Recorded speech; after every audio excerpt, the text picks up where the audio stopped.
ini adalah seri kedua. Jadi ini sambungan dari 2 minggu yang lalu ya. Teman-teman, Bapak Ibu yang tidak mengikuti yang 2 minggu yang lalu mungkin nanti jadi agak kurang nyambung. Tapi saya akan kasih ringkasan sedikit aja tentang apa yang di-sharing-kan di minggu yang lalu ya.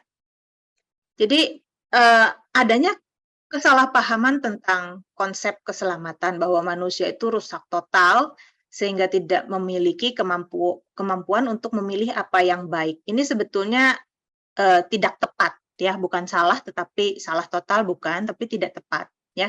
Jadi walaupun manusia sudah jatuh ke dalam dosa, manusia itu bisa memilih apa yang baik, apa yang jahat, tetap bisa dan manusia tetap tidak kehilangan kehendak bebas. Ya, tetapi memang tidak bisa memilih apa yang baik sesuai dengan keinginan Allah. Baik menurut moral umum manusia. Manusia masih punya moral kok. Kalau binatang tuh nggak punya moral, ya. Binatang tuh nggak punya nilai-nilai moral. Kalau misalnya binatang ya, saya punya anjing, misalnya anjing saya melahirkan, ntar 1 tahun, 2 tahun lagi anaknya udah gede, ya bisa kawin dia sama mamanya, bisa ngawinin. Tapi manusia punya nilai moral yang disetujui di semua seluruh dunia ini. Itu nggak benar gitu. Kalau anak ngawinin mamanya nggak benar. Nah, contohnya itu nilai moral. Anjing nggak punya, binatang nggak punya, ya gajah nggak punya. Tapi manusia itu punya nilai moral, ya. Jadi manusia bisa memilih apa yang baik, dan bisa menilai apa yang jahat. Tetapi apa yang baik dan yang jahat itu, apa yang baik itu tidak sesuai dengan, tidak bisa mencapai apa yang baik menurut Allah, ya. Jadi memang benar bahwa semua manusia telah berdosa dan kekurangan kemuliaan Allah. Ini di kitab Roma dikatakan demikian ya. Kalau terjemahan bahasa Indonesianya sebetulnya nggak tepat ya. Bahwa semua orang telah berbuat dosa. Sebetulnya nggak ada kata berbuat di situ, tetapi semua orang telah berdosa dan kekurangan, bukan kehilangan ya. Bukan hilang sama sekali, tetapi kekurangan kemuliaan Allah. Artinya manusia masih punya kemuliaan sebagai manusia, masih punya kemuliaan, nggak menjadi binatang, masih punya kemuliaan ya, tadi saya bilang nilai-nilai moral itu tadi, tetapi tidak bisa mencapai standar kemuliaan yang Allah inginkan. Karena itulah Tuhan Yesus menebus dosa dunia, ya. Tidak ada seorang pun yang ingin dilahirkan di dunia ini kalau misalnya ketika dia lahir terus langsung harus masuk neraka. Saya ajak teman-teman semua berpikir ya, kita semua yang ada di sini, yang ikut Zoom ini, saya kira kita semua orang Kristen, ya, saya anggap saja begitu. Kita semua orang Kristen dan kita merasa percaya, merasa yakin bahwa kita diselamatkan, gitu ya. Tetapi coba kita berpikir, kalau misalnya kita lahir 1000 tahun yang lalu, di negeri misalnya di ujung dunia timur, di ujung benua Amerika, di sana Injil belum masuk, ya.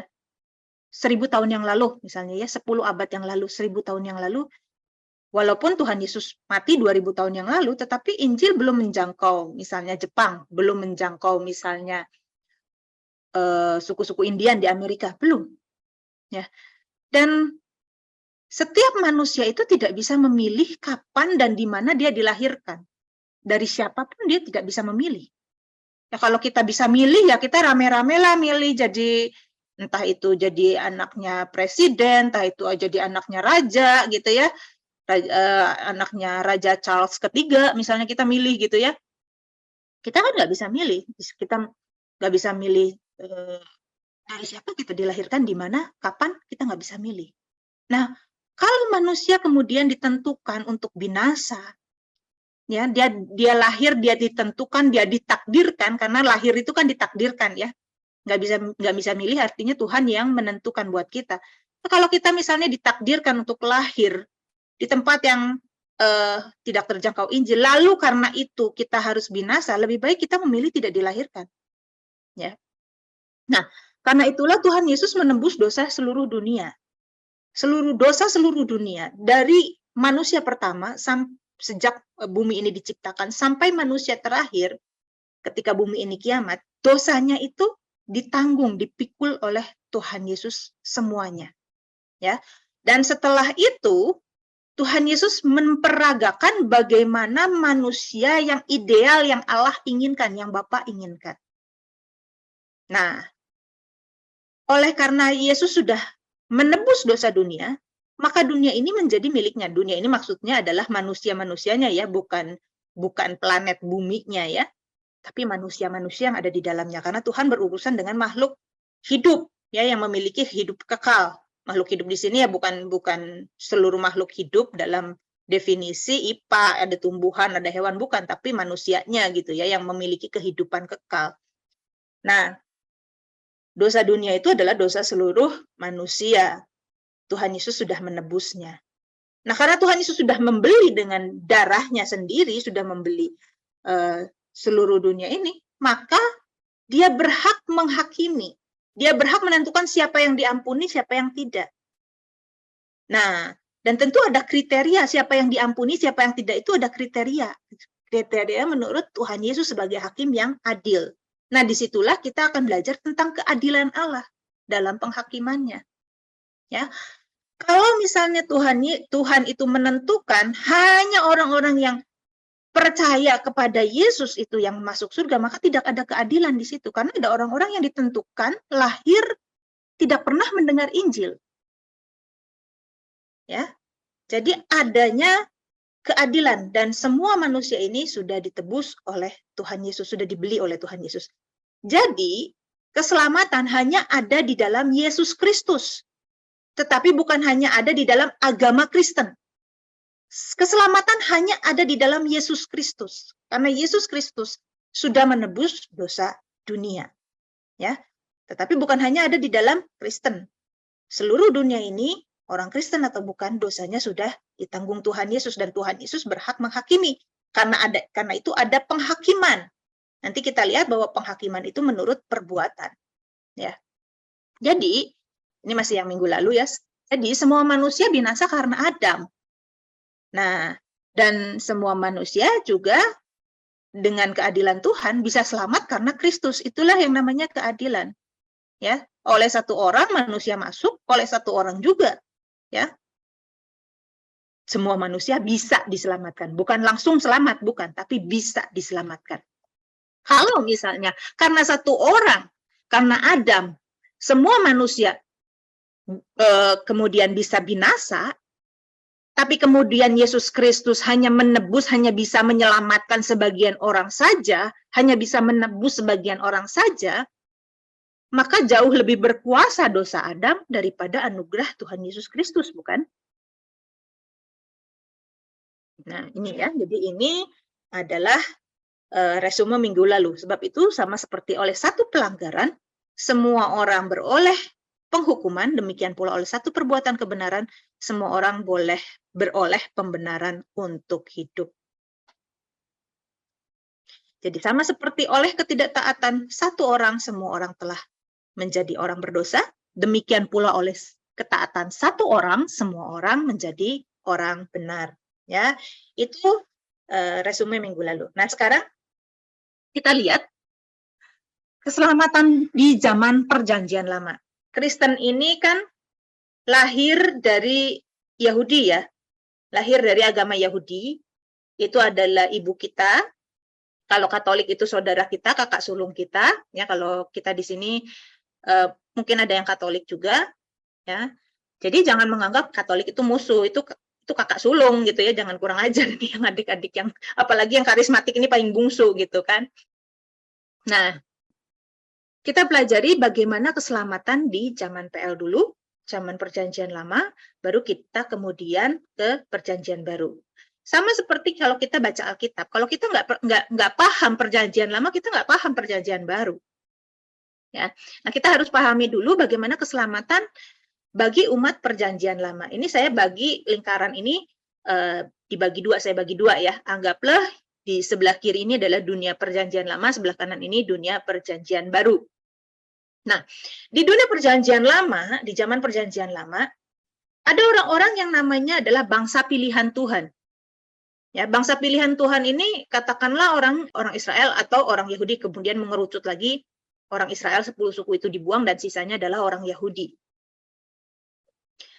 Nah, orang Yahudi ini berapa persen sih dari keseluruhan manusia di Perjanjian Lama?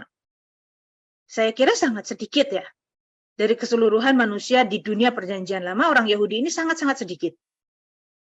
Nah, bagaimana dengan orang-orang non-Yahudi di zaman Perjanjian Lama? Apakah Tuhan itu pilih kasih? Apakah Tuhan itu tidak adil? Apakah Tuhan itu hanya sayang kepada orang Yahudi? Tentu kalau kita bicara Allah itu kasih ya, di Alkitab dikatakan bahwa Allah itu kasih, ya. Jadi karakter Allah yang paling utama adalah kasih. Dan di dalam kasih itu ada keadilan, di dalam kasih itu ada didikan. Kalau ada orang tidak adil, maka dia tidak mengasihi, ya kan? Misalnya kita jadi orang tua, kita punya 2 anak. Yang satu kita sayang, yang satu kita nggak sayang, misalnya. Tanpa alasan. Suka-suka gue, pokoknya gue mau sayang yang mana gitu. Tanpa alasan gitu. Itu adalah orang tua yang psikopat pasti kan. Misalnya kita punya anak, yang nomor 1 kita kasih gizi yang baik, yang nomor 2 kita nggak kasih makan gitu. Seadanya aja sisa-sisanya gitu. Bahkan kalau misalnya udah habis ya udah kamu udahlah kamu makan nasi sama garam aja gitu. Misalnya kayak gitu. Tapi kakaknya dikasih gizi yang baik gitu ya. Kasih steak gitu ya, dikasih steak salmon, steak tenderloin, segala macam yang bergizi gitu. Sementara adiknya cuma disiapin buat kakaknya aja, terus adiknya nggak disiapin apa-apa gitu. Apakah itu kasih?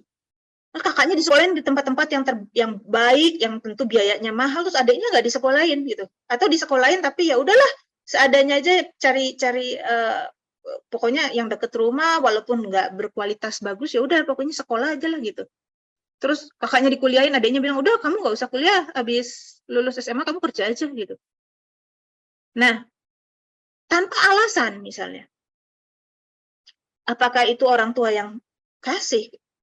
Itu orang tua yang satu memanjakan, bukan kasih ya, memanjakan dan bisa merusak.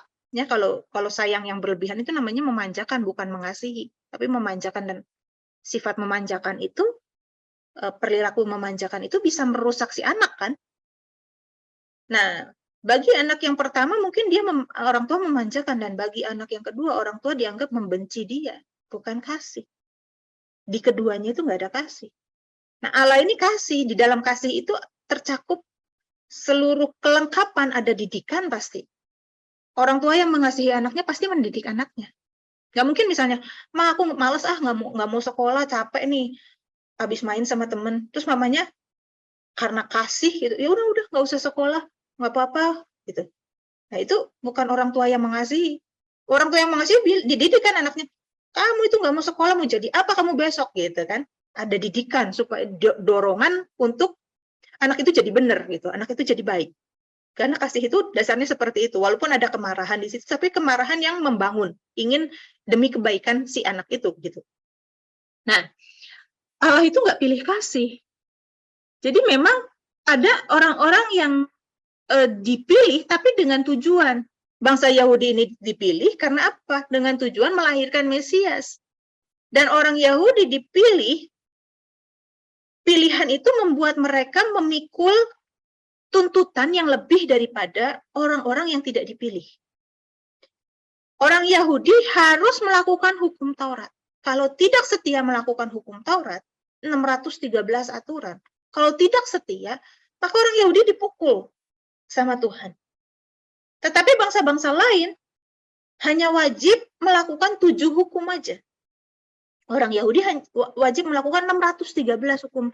Yang kadang-kadang hukum itu tidak dimengerti oleh mereka. Misalnya, ada hukum yang bilang, jangan memakai 2 jenis bahan pakaian. Terus apa hubungannya sih gitu? Nggak boleh pakai 2 jenis bahan pakaian, terus jangan memasak anak kambing dalam susu induknya. Artinya, produk daging tidak boleh dijadikan satu dengan produk susu. Misalnya ya cheeseburger itu nggak boleh, haram. Coba cari cheeseburger sana di Israel.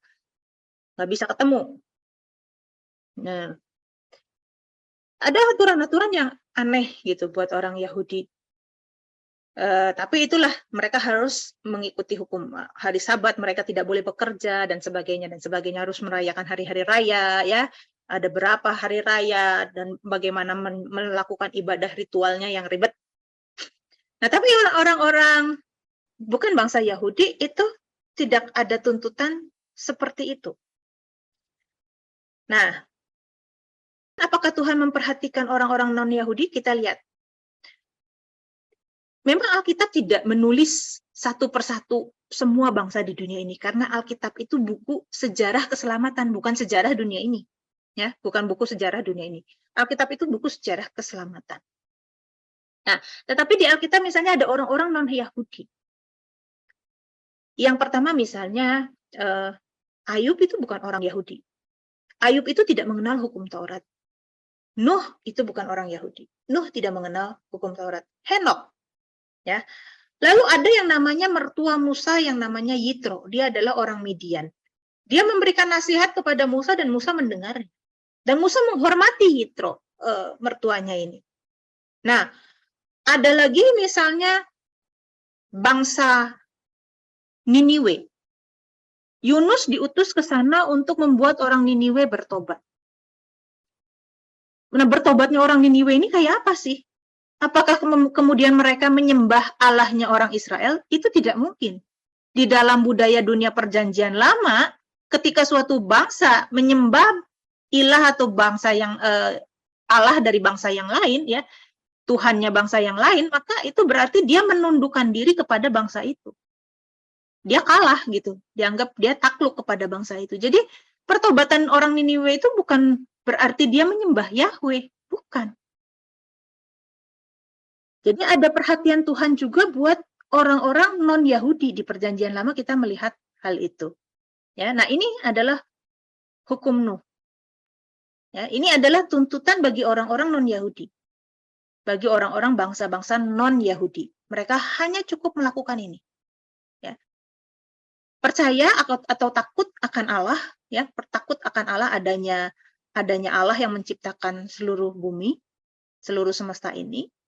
Tidak menghujat Allah, tidak membunuh, tidak mencuri, tidak berzinah, tidak makan darah binatang, dan berlaku adil. Itulah tuntutan untuk orang-orang perjanjian lama di luar bangsa Israel atau di luar bangsa Yahudi. Nah, tentu kalau orang Niniwe dianggap bersalah, dianggap jahat, tentu karena melakukan hal-hal yang ini, hal-hal yang seperti ini. Ya, tidak takut akan Allah, ya, kemudian membunuh sesama manusia, suka berzinah, berlaku tidak adil, ya. Nah, kalau kita lihat nanti banyak sekali teguran Tuhan tentang harus berlaku adil, dan Tuhan sangat marah tentang berlaku tidak adil. Nah, di dalam perjanjian lama pun banyak ayat-ayat yang menyatakan bahwa Tuhan itu menghakimi menurut perbuatan, ya. Misalnya 1 Tawarikh 6 ayat 23, 1 Raja-Raja 8 ayat 32. Nah, di sini dikatakan bahwa maka engkau pun hendaklah mendengar dari surga dan bertindak serta mengadili hamba-hambamu, yakni membalas perbuatan orang bersalah dengan menanggungkannya kepada orang itu sendiri, tetapi membenarkan orang yang benar dengan membalaskan kepadanya sesuai dengan kebenarannya. Jadi orang perjanjian lama percaya bahwa setiap orang itu dihakimi menurut perbuatannya. Orang itu jahat atau orang itu benar, Tuhan akan membalaskan menurut perbuatannya. Nah, kemudian berikutnya, misalnya di kitab Mazmur, ya, Mazmur 62 ayat 13, Mazmur 28 ayat 4, Mazmur 94 ayat 23, Mazmur 99 ayat 9, itu juga bicara soal bahwa Tuhan itu membalas menurut perbuatannya. Kepada orang jahat, Tuhan akan memberikan hukuman, kepada orang baik, Tuhan akan memberikan reward yang baik pula, ya. Itu juga di Amsal 24 ayat 12, Amsal 19 ayat 17, Amsal 24 ayat 29, ya. Dikatakan bahwa Allah itu sangat mengerti hati kita yang terdalam, motivasi kita, segala pikiran, segala perenungan hati kita. Dan Tuhan akan membalas setiap orang menurut perbuatannya. Kemudian juga di Yeremia 17 ayat 10, Yeremia 23 ayat 2, Yeremia 50 ayat 29. Nah, itu juga Tuhan memberi balasan kepada setiap orang setimpal dengan tingkah langkahnya, setimpal dengan hasil perbuatannya. Dan masih banyak lagi, ini hanya sebagian kecil saja ya ayat-ayat di Perjanjian Lama yang menyatakan bahwa orang Perjanjian Lama memahami bahwa Tuhan itu membalas setiap orang menurut perbuatannya. Nah, bagaimana Tuhan memandang apakah bangsa-bangsa di dunia itu berdosa, keberdosaan atau kebenaran suatu bangsa? Saya akan switch, saya akan bukakan Amos 1-2. Tadi yang Yunus sudah saya singgung ya, bagaimana Tuhan itu berurusan dengan bangsa Niniwe di kitab Yunus. Nah, sekarang saya kasih contoh dari Amos, kitab Amos pasal 1 dan 2. Perkataan yang dikatakan kepada Amos, salah seorang peternak domba dari Tekoa, tentang Israel. Jadi Amos ini diutus kepada bangsa Israel, ya. Pada zaman Uzia raja Yehuda dan dalam zaman Yerobeam anak Yoas raja Israel 2 tahun sebelum gempa bumi, ya. Jadi Amos ini diutus kepada untuk menegur orang Israel, ya, tentang Israel pada zaman ini. Ini perkataan yang dinyatakan Tuhan menyatakan kepada Amos, ya, untuk Israel. Pesan ini untuk Israel. Tapi pembukaannya kita lihat dulu di sini ya. Mulai ayat yang kedua. Berkatalah ia, Tuhan mengaum dari Sion, dan dari Yerusalem ia memperdengarkan suaranya, keringlah padang-padang penggembalaan dan layulah puncak gunung Karmel. Beginilah firman Tuhan. Karena tiga perbuatan jahat Damsyik, bahkan 4, aku tidak akan menarik kembali keputusanku oleh karena mereka telah mengirik Gilead dengan eretan pengirik dari besi. Aku akan melepaskan api ke dalam istana Hazael sehingga Puri Ben-Hadad dimakan habis. Aku akan mematahkan palang pintu Damsyik dan melenyapkan penduduk dari Biket Awen serta pemegang tongkat dari kerajaan Bet Eden, dan rakyat Aram harus pergi sebagai orang buangan ke Kir, firman Tuhan. Nah, di sini dikatakan 3 perbuatan jahat Damsyik. Ketika Petrus bertanya kepada Tuhan, Tuhan, berapa kali aku harus mengampuni saudaraku yang bersalah kepada aku? Sampai 3 kali. Nah, karena orang Yahudi punya pemahaman, dalam 1 hari dia harus mengampuni orang 3 kali maksimal, gitu ya. Setelah itu yang keempat, dia boleh menghukum orang itu. Tapi sehari itu dia harus ngampuni 3 kali kesalahan orang yang sama terhadap dia. Jadi waktu itu Petrus, ya katakanlah dia sombong gitu sama Tuhan ya. Aku bisa ngampuni orang sampai 3 kali loh, orang yang nyakitin hatiku gitu. Tuhan, berapa kali aku harus mengampuni saudaraku yang bersalah kepadaku? Sampai 3 kali? Sampai 7 kali, dia bilang gitu ya. Jadi lebih daripada tuntutan 3 kali. Dia bilang, sampai 7 kali? Oh, aku bisa loh sampai 7 kali. Tuntutannya kan harusnya 3 kali kan. Nah sekarang sampai 7 kali, Tuhan bilang, bukan gitu. Tapi 70 kali 7 kali. Artinya nggak terbatas kamu mengampuni. Bukan sekedar 3 kali, bukan sekedar 7 kali, tapi 70 kali 7 kali. Nah, ini karena 3 perbuatan jahat Damsyik. Bahkan 4. Jadi lebih daripada yang patut dimaafkan, yang patut dimaklumi gitu. Ini bahkan 4. Ya, karena 3 perbuatan jahat Damsyik. Damsyik itu bukan orang Israel ya, bangsa lain. Ya. Karena 3 perbuatan jahat Damsyik, bahkan 4. Ya, maka Tuhan menghukum Damsyik. Ya. Kemudian bangsa yang berikutnya, orang Filistin. Ya. Ayat yang ke-6. Karena 3 perbuatan jahat Gaza. Perbuatan jahat apa sih? Apakah mereka tidak menyembah Yahweh? Bukan. Ya. Oleh karena mereka mengangkut ke dalam pembuangan suatu bangsa seluruhnya untuk diserahkan kepada Edom. Nah, Damsyik bikin perbuatan jahat kepada orang Gilead. Maka Tuhan marah. Gaza itu berbuat jahat kepada bangsa Edom. Maka Tuhan marah. Kemudian Tirus, ya, oleh karena mereka menyerahkan tertawan suatu bangsa seluruhnya kepada Edom dan tidak mengingat perjanjian persaudaraan. Mereka mengingkari perjanjian damai.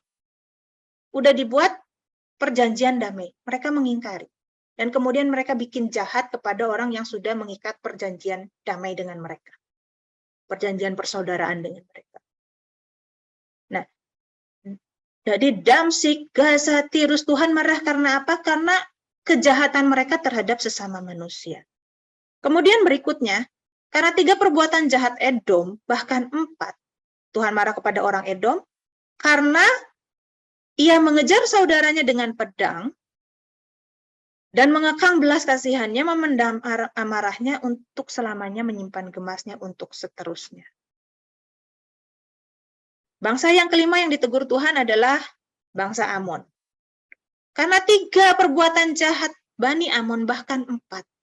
Aku tidak menarik kembali keputusanku oleh karena mereka membelah perut-perut perempuan hamil di Gilead dengan maksud meluaskan daerah mereka sendiri. Ya, mereka jahat terhadap orang-orang Gilead. Tidak punya belas kasihan. Sudah 5 bangsa ya Tuhan marah, Tuhan ngomel ya, Tuhan menunjukkan amarahnya. Yang keenam, karena 3 perbuatan jahat Moab, bahkan 4, aku tidak menarik kembali keputusanku oleh karena ia telah membakar tulang-tulang Raja Edom menjadi kapur. 6 bangsa yang tidak pernah mengenal Yahweh, Tuhan tidak menegur mereka, kenapa kamu nggak nyembah aku? Nggak. Tapi Tuhan menegur mereka karena mereka menjahati sesama mereka manusia. Mereka jahat terhadap bangsa-bangsa lain. Kita lihat bangsa yang ketujuh. Amos diutus kepada bangsa Israel ya, bukan bangsa Yehuda. Tapi bangsa yang ketujuh adalah bangsa Yehuda. Karena 3 perbuatan jahat Yehuda, bahkan 4, aku tidak menarik kembali keputusanku. Oleh karena mereka menolak hukum Tuhan dan tidak berpegang kepada ketetapan-ketetapannya, tapi disesatkan oleh dewa-dewa kebohongannya yang diikuti oleh nenek moyang. Jadi ada tuntutan yang berbeda. 6 bangsa ini sama. Tuhan marah karena 6 bangsa ini berlaku jahat terhadap sesama manusia, terhadap bangsa-bangsa lain. Tetapi Yehuda, yang bangsa Yehuda yang mengenal Yahweh, Tuhan yang mengenal hukum-hukum Allah, Tuhan marah, Yahweh marah, karena mereka tidak setia kepada Taurat. Nah, ada tuntutan yang berbeda kepada bangsa pilihan dan kepada bangsa non-pilihan Tuhan. Bangsa pilihan Tuhan ada tuntutannya untuk mereka berkenan di hadapan Tuhan, tidak dihukum. Bangsa Yehuda juga yang mengenal Tuhan, bangsa pilihan ini, ada tuntutannya untuk Tuhan berkenan kepada orang Yehuda dan tidak dihukum. Nah, jadi di perjanjian lama kita lihat bahwa Tuhan itu sebetulnya nggak pilih kasih.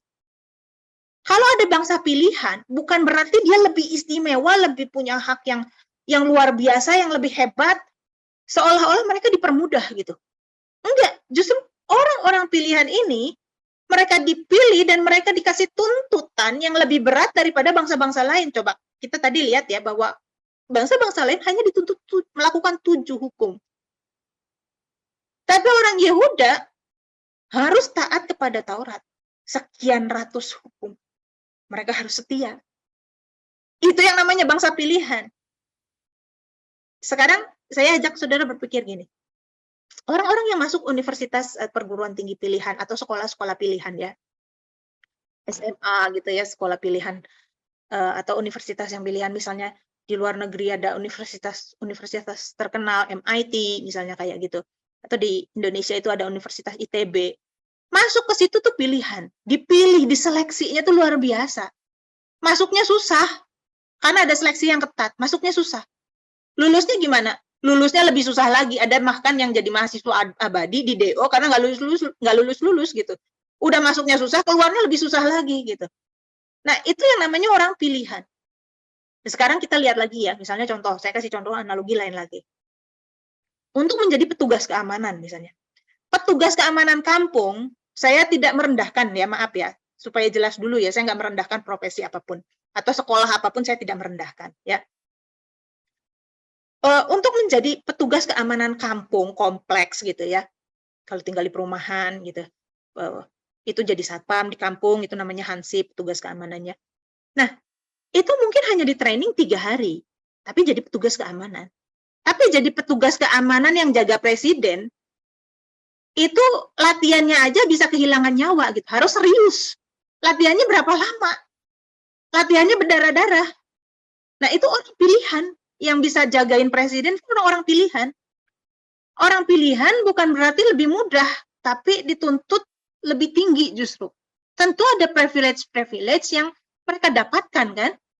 Misalnya ya, kalau orang lulusan dari universitas yang sulit tadi itu ya, sulit masuk apalagi sulit keluar, itu kan begitu dicari kan sama perusahaan-perusahaan gampang dapat kerja kan. Yang begitu juga misalnya jadi petugas keamanan presiden, pasukan khusus gitu kan. Itu pasti ada banyak keuntungan-keuntungan ya, tentunya gajinya pasti lebih gede daripada petugas keamanan kompleks gitu ya. Sama-sama petugas keamanan sebetulnya. Tapi ada privilege lah kayak gitu. Nah, tapi ada tuntutan yang sangat tinggi untuk orang-orang pilihan ini. Nah, kita juga harus paham kalau misalnya kita merasa sebagai orang, ini saya kasih cermin ya, di perjanjian lama aja kayak begini gitu. Bangsa pilihan Tuhan, orang Yehuda, orang Israel, dibandingkan dengan bangsa-bangsa lain. Tuhan menuntut bangsa-bangsa lain juga untuk taat, untuk mengasihi sesama manusia. Itu tuntutan Tuhan kepada bangsa-bangsa lain. Tetapi untuk orang Yehuda, orang Israel yang Tuhan pernah kasih Taurat, Tuhan tuntut mereka untuk melakukan hukum Taurat, yang dimana di dalamnya pasti ada juga tentang mengasihi sesama manusia, termasuk itu gitu. Tapi bukan cuma mengasihi sesama manusia aja, lebih kompleks daripada itu. Lebih banyak daripada itu gitu aturan-aturannya. Nah, sekarang bangsa yang ke-8 ya, saya selesaikan dulu ini di Amos 2 ayat 6. Beginilah firman Tuhan, karena 3 perbuatan jahat Israel bahkan 4, aku tidak akan menarik kembali keputusanku, oleh karena mereka menjual orang benar karena uang dan orang miskin karena sepasang kasut. Mereka menginjak-injak kepala orang lemah ke dalam debu dan membelokkan jalan orang sengsara. Anak dan ayah pergi menjamah seorang perempuan muda sehingga melanggar kekudusanku. Mereka merebahkan diri di samping setiap mezbah, di atas pakaian gadaian orang, dan minum anggur orang-orang yang kena denda di rumah Allah mereka. Dan seterusnya, dan seterusnya. Mulai Amos 2 ayat 6 sampai pasal 9, ini omelan yang panjang Tuhan kepada orang Israel. Karena surat Amos ini surat untuk nubuatan untuk orang Israel ya. Poinnya adalah itu. Jadi mulai dari 2 ayat yang ke-6 ya sampai pasal yang ke-9 ini amarahnya Tuhan, omelannya Tuhan kepada bangsa Israel. Nah, di sini kita melihat bahwa ada tuntutan Tuhan yang berbeda bagi bangsa-bangsa yang tidak mengenal Taurat dengan bangsa pilihan yang mengenal Taurat. Nah, kalau misalnya dikatakan, oh, gimana Tuhan bisa menghargai kesalehan, menghargai perbuatan baik seorang manusia, bukankah kesalehan manusia itu seperti kain kotor di hadapan Tuhan? Perbuatan baik manusia bagaimanapun juga kurang gitu ya, dianggap nggak ada gunanya di hadapan Tuhan. Itu kan di Yesaya 64 ya. Nah, banyak kan yang protes gitu ya. Segimanapun kita baiknya gitu ya, kalau misalnya bangsa-bangsa lain dituntut berbuat baik, orang Israel dituntut melakukan hukum Taurat gitu, misalnya seperti itu. Tapi kan di Yesaya 64 dikatakan, demikianlah kami sekalian seperti seorang najis dan segala kesalehan kami seperti kain kotor, kami sekalian menjadi layu seperti daun dan kami lenyap oleh kejahatan kami seperti daun dilenyapkan oleh angin. Nah, misalnya ada yang protes seperti itu. Oh, kesalehan manusia, perbuatan baik apapun, nggak cukup baik kok di hadapan Tuhan. Tunggu dulu, itu kesalehan buat orang-orang di zaman Yesaya yang pada akhirnya Tuhan marah dan kemudian dibuang. Tidak semua kesalehan manusia itu dianggap seperti najis, seperti kain kotor. Kepada Ayub, Tuhan menghargai kesalehan Ayub, bahkan memamerkan kesalehan Ayub. Ya, waktu di kitab Ayub itu kan ditulis, digambarkan bagaimana setan itu datang ke hadapan Tuhan, terus Tuhan nanya, Tan, dari mana lu Tan? Gitu. Keliling-keliling. gangguin orang di bumi ini supaya mereka ikut gua semua, supaya mereka tersesat semua, misalnya kayak begitu ya. Saya buat dramatisir gitu. Nah, terus lu lihat nggak anak gua tuh, si Ayub tuh? Nggak kayak lu tuh kelakuannya. Hebat dia. Nah, dipamerin si Ayub itu. Ya. Nah, kenapa sampai orang-orang di zaman Yesaya ini dianggap kesalehannya seperti kain kotor? Ya karena sama seperti di zaman di Amos itu tadi ya. Ini kan hampir bersamaan zamannya antara zaman Amos dengan zaman Yesaya ini, berdekatan. Kalau kita lihat di ayat yang sebelumnya, sesungguhnya engkau ini murka sebab kami berdosa terhadap engkau dan memberontak sejak dahulu kala. Nah, kita lihat kesalehan orang di zaman Nabi Yesaya ini yang dianggap seperti kain kotor itu bagaimana sih? Di Yesaya 58 misalnya. Ya, memang setiap hari mereka mencari aku, setiap hari mencari Tuhan. Ya, setiap hari itu mungkin datang ke bait Allah atau misalnya melakukan sembahyang pagi, siang, sore ya, sembahyang yang wajib. Suka mengenal jalanku seperti bangsa yang melakukan yang benar dan tidak meninggalkan hukum Allahnya. Yang menanyakan aku tentang hukum-hukum yang benar. Mereka suka menghadap Allah, katanya. Kenapa kami berpuasa dan engkau tidak memperhatikan juga? Kenapa kami merendahkan diri dan engkau tidak mengindahkan juga? Sesungguhnya pada hari puasamu engkau masih tetap mengurus urusanmu dan kamu mendesak-desak semua buruhmu. Sesungguhnya kamu berpuasa sambil berbantah dan berkelahi, memukul dengan tinju dengan tidak semena-mena.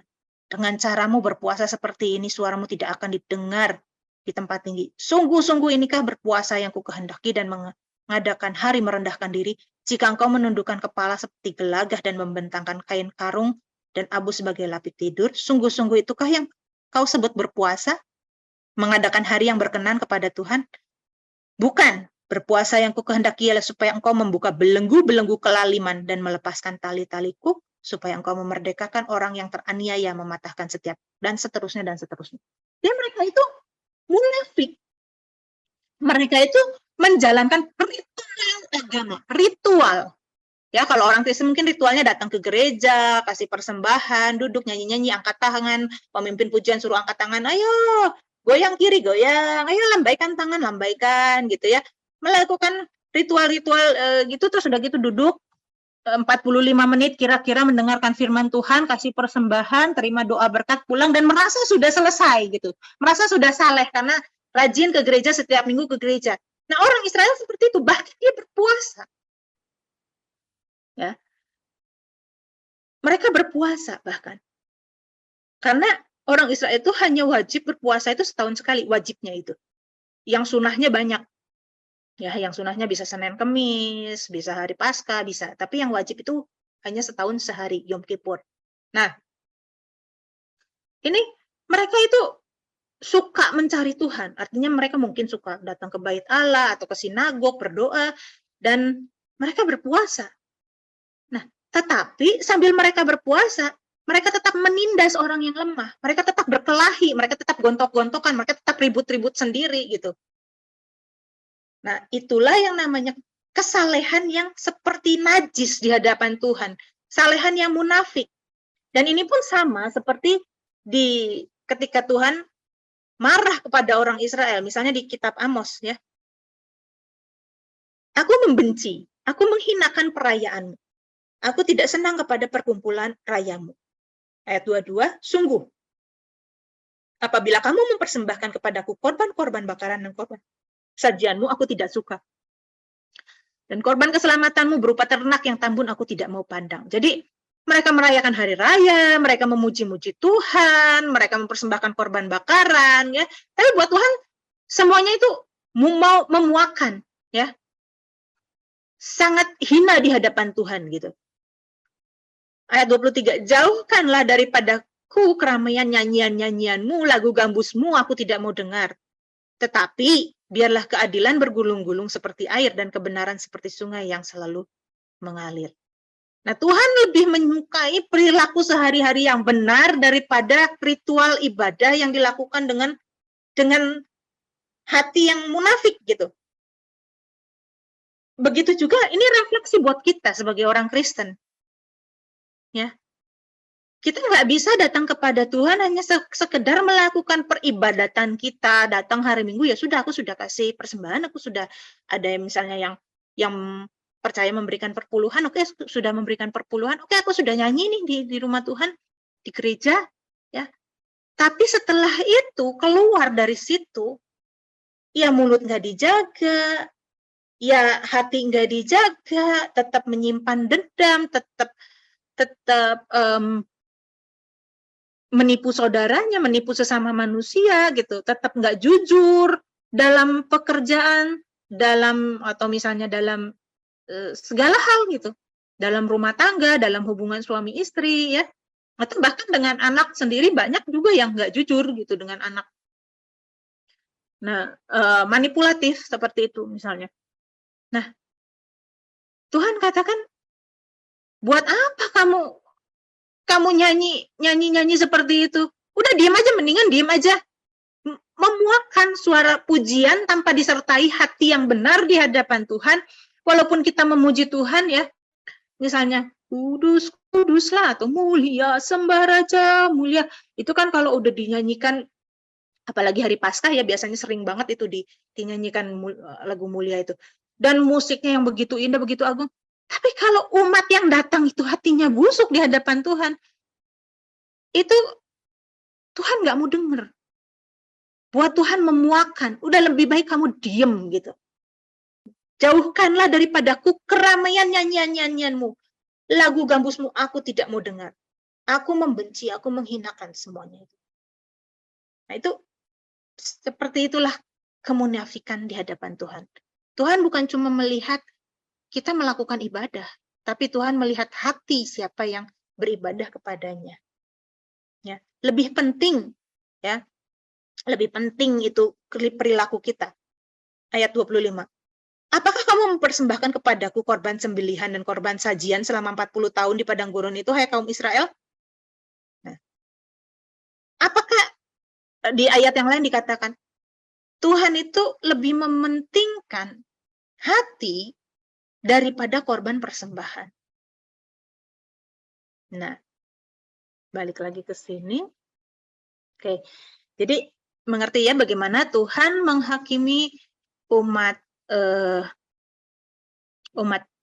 perjanjian lama. Nanti kita akan masuk ke umat perjanjian baru, tapi daripada kepanjangan, saya potong lagi sampai sini, nanti 2 minggu lagi kita baru masuk gimana dengan manusia-manusia di zaman perjanjian baru. Kita barusan membandingkan antara umat perjanjian lama, bangsa pilihan dengan bangsa yang non-pilihan, tapi kita melihat bahwa Tuhan pun mengasihi orang-orang yang bukan orang Yahudi atau bukan orang Israel. Tuhan peduli pada mereka. Oke, saya stop dulu sampai sini. Sudah ada pertanyaan lagi Kak di kolom chat. Berarti keselamatan Tuhan di perjanjian lama juga diberikan kepada bangsa lain ya Kak? Seperti firman-Nya di Yehezkiel. Jadi Tuhan juga memperhatikan bangsa-bangsa lain di perjanjian lama, bukan hanya memperhatikan orang Israel atau orang Yahudi gitu. Tuhan juga mengasihi bangsa-bangsa lain di perjanjian lama. Nah, contohnya Yunus diutus ke Niniwe supaya Niniwe berbalik dari perbuatannya yang jahat. Nah, tadi saya katakan ketika Niniwe bertobat itu jangan dipahami bahwa orang Niniwe kemudian menyembah Yahweh. Enggak, pertobatannya orang Niniwe itu enggak menyembah Yahweh. Enggak seperti itu budaya dunia kuno. Karena kalau mereka menyembah Allah suatu bangsa, berarti mereka takluk kepada bangsa itu. Enggak mungkin Yunus itu datang seorang diri, ya. Mungkin kita bayangkanlah Yunus itu kerempeng dibanding dengan Raja Niniwe yang tukang perang yang gagah gitu.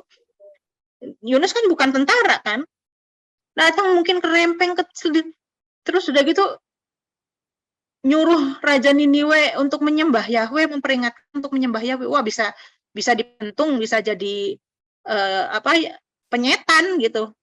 Nggak mungkin gitu, nggak mungkin. Jadi nggak mungkin Raja Niniwe menaklukkan diri kepada Yunus yang datang seorang diri begitu aja untuk datang menyembah Yahweh. Bukan. Tapi peringatan itu adalah peringatan supaya mereka hidup sesuai dengan hukum moral yang benar, mengasihi sesama manusia. Dan itu bisa diterima. Kenapa? Karena setiap bangsa punya hukum moral yang sama yang diwariskan dari Nuh itu. Itu ada di setiap bangsa. Nggak boleh berzina, nggak boleh membunuh, nggak boleh merampas milik orang lain atau mengingini milik orang lain, nggak boleh. Nah, tapi orang Kristen kan zaman sekarang malah diajarin gitu kan. Ya, ada mobil bagus milik orang lain ditumpangi tangan, dalam nama Tuhan Yesus jadi milikku. Lah, di perjanjian lama aja ada loh, nggak boleh mengingini milik orang lain. Tapi orang Kristen kok malahan kayak diajari kayak begitu gitu ya. Jadi memang gitu ya, di perjanjian lama Tuhan itu adil.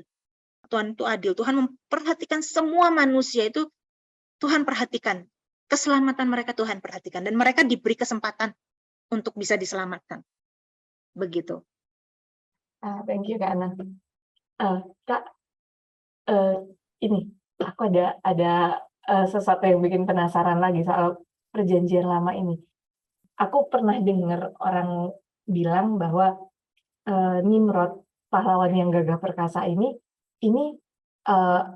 kayak dikagumi semua orang kan Kak, sampai dia bisa punya karisma yang begitu kuat, yang bilang sama, "Ayo kita bangun menara sampai ke langit," gitu.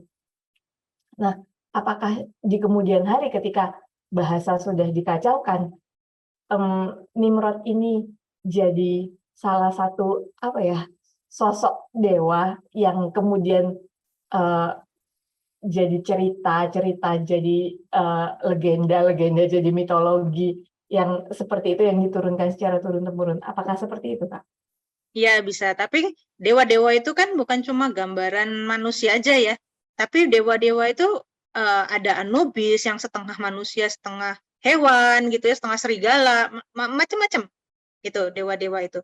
Tapi ya bisa jadi orang yang gagah perkasa itu kayak Hercules gitu ya, manusia setengah dewa gitu, Nimrod yang juga dianggap manusia setengah dewa itu ya didewakan. Tapi gini loh Christine, sebetulnya penyembahan terhadap dewa-dewa ya, pemberontakan terhadap Yahweh untuk mengilahkan sesuatu yang bukan Allah itu terjadi mulai dari sejak awal sekali. Nah, ini ya, Kejadian 4 ayat 26. Lahirlah seorang anak laki-laki bagi Set. Jadi mulai dari keturunan Set.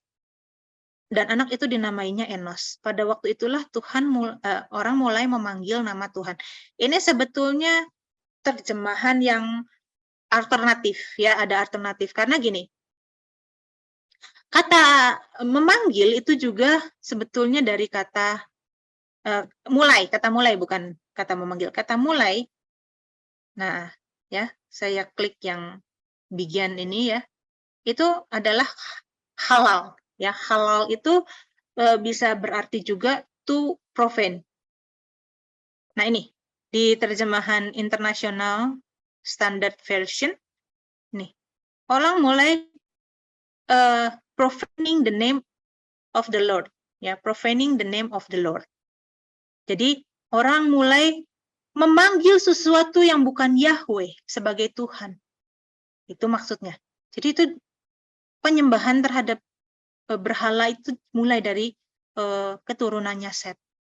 Kenapa? Karena gini, ketika Kain dibuang dari hadapan Tuhan, manusia itu mulai keturunan Kain dengan keturunan Set kan ya, mulai terbelah.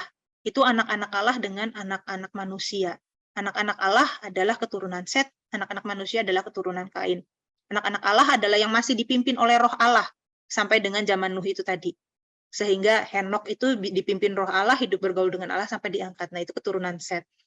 Sedangkan anak-anak manusia itu adalah anak-anak si Kain, ya. Ketika Kain dibuang dari hadapan Tuhan, sudah terputus hubungannya, betul-betul sangat terputus. Mulai dari Adam dan Hawa jatuh dalam dosa juga sudah mulai terputus. Tapi kemudian Kain membuat dosa lagi yang lebih besar. Keturunan Kain ini mulai mencari cara untuk kembali kepada Tuhan. Gimana caranya? Dan mulai punya ide sendiri. Jadi manusia tuh bikin ide sendiri gimana caranya mencapai Tuhan. Nah, dan itu nggak pernah berhasil kan? Tapi manusia berusaha, dan itulah si keturunan Kain dengan cara apa? Dengan memanggil sesuatu, membuat sesuatu yang bukan Allah sebagai Allah. Gitu. Berarti apa bisa dilihat kalau penyembahan berhala itu awalnya sebagai satu kerinduan untuk kembali Betul kepada banget. Tuhan ya Pak? Betul banget, betul banget. Betul banget.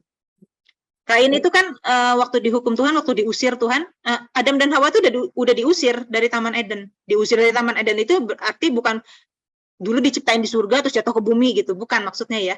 Tapi diusir itu adalah mereka putus hubungan dengan Allah. Nah, kemudian Kain ini dihalau lagi, dipisahkan lagi dari keluarganya supaya kelakuannya itu nggak nular gitu kan sama keluarganya, dipisahkan lagi, diusir lagi gitu. Nah, waktu Kain ini diusir, dia kan protes. Ntar gimana kalau orang ketemu saya? Emang siapa orang siapa sih? Kan kita mikirkan gitu kan, baru ada Adam, Hawa, Set. Ntar ketemu si Kain ketemu sama siapa gitu kan? Ya pasti ketemu sama keturunannya ini kan, pasti saudara-saudaranya. Ntar kalau aku ketemu orang, dibunuh dong gitu. Sebagai balas dendam terhadap dia ngebunuh Habil gitu kan. Nah, terus Tuhan kan bilang, aku akan kasih tanda sama kamu supaya orang yang ketemu kamu itu nggak akan ngebunuh kamu gitu. Nah, itu kan dia diusir lagi kan sama Tuhan, diusir lagi. Artinya semakin dalam keterpisahan, sedangkan yang Set ini masih dituntun oleh Roh Allah, tapi yang ini tuh diusir lagi, udah nggak dituntun Roh Allah, yang turunan Kain ini diusir lagi, lebih putus lagi gitu. Nah, kayak gitu.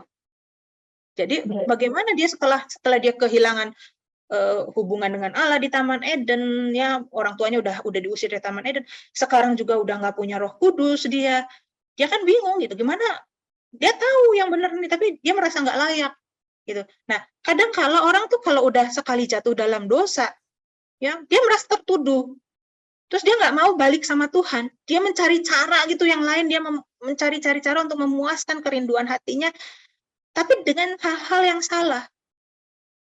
Dia nggak mau kembali sama Tuhan. Oh, udahlah, udah terlanjur misalnya kayak gitu. Nah, itu manusia tetap berusaha untuk memenuhi kehausan jiwanya, tetapi mengisi kekosongan jiwanya ini dengan yang bukan Tuhan.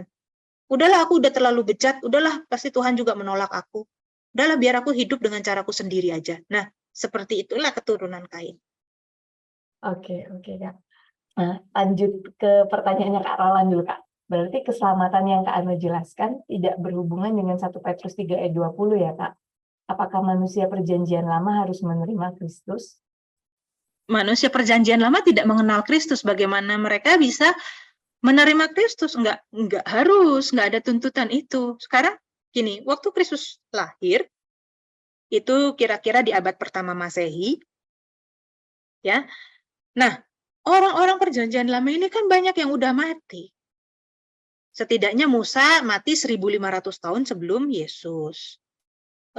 Kemudian juga misalnya Abraham, Daud, Daniel, Yesaya, Yehezkiel, dan seterusnya.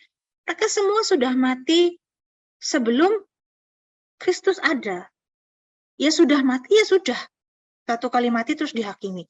Nggak ada yang namanya kemudian di dalam dunia orang mati itu terus kemudian ada kesempatan kedua. Ya ada yang namanya misalnya dosanya itu dibakar oleh api sampai pada batas waktu tertentu kemudian boleh dipindahkan. Nah, terkait dengan 1 Petrus 3 ayat 20 yang seringkali disalahpahami sebagai penginjilan kepada orang mati, ya. Ini sebetulnya terjemahan yang salah, ya. Di dalam roh itu, ia juga pergi memberitakan Injil kepada roh-roh yang di dalam penjara, yaitu kepada roh-roh yang mereka yang dahulu pada waktu Nuh tidak taat kepada Allah, ketika Allah tetap menanti dengan sabar waktu Nuh sedang mempersiapkan bahteranya, di mana hanya sedikit, yaitu 8 orang yang diselamatkan oleh air bah itu. Nah, ini banyak orang memahami penginjilan terhadap orang mati. Bahkan sampai sekarang, ada yang mengajarkan bahwa kalau misalnya ada kerabat yang udah mati tapi dalam keadaan tidak percaya, maka bisa diinjili di dalam roh gitu. Entah caranya gimana menginjil dalam roh itu saya nggak tahu, tapi saya mendengar ada pengajaran yang seperti itu, ya.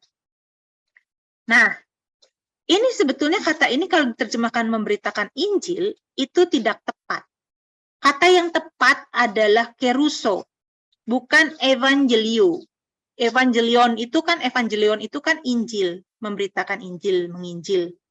Tapi ini keruso, artinya adalah memproklamasikan, ya.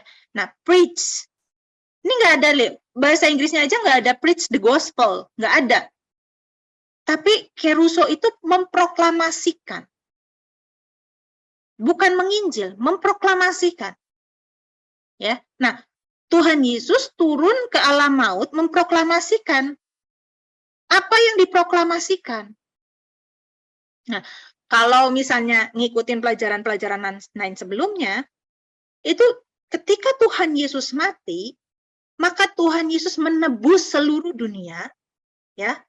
Dan kemudian orang-orang yang saleh, yang mengasihi, tentunya orang-orang kalau bangsa-bangsa lain itu mengasihi sesama manusia, dan kalau misalnya orang Israel itu taat pada Taurat, ya, itu dipindahkan orang-orang saleh, itu dipindahkan ke dalam Hades, ya, yang nyaman atau Firdaus. Itulah yang diproklamasikan. Kayak waktu bangsa Indonesia itu merdeka, Bapak Soekarno dan Bapak Hatta itu memproklamasikan proklamasi kami bangsa Indonesia dengan ini menyatakan gitu ya kemerdekaan Indonesia. Itu bukan mengajak untuk percaya Indonesia sudah merdeka atau enggak, bukan untuk mengajak percaya, tapi proklamasi, pengumuman kita udah merdeka gitu, pengumuman. Nah, itu proklamasi. Ya, jadi di sini nggak ada kata-kata menginjil, evangelion itu nggak ada kata Injil.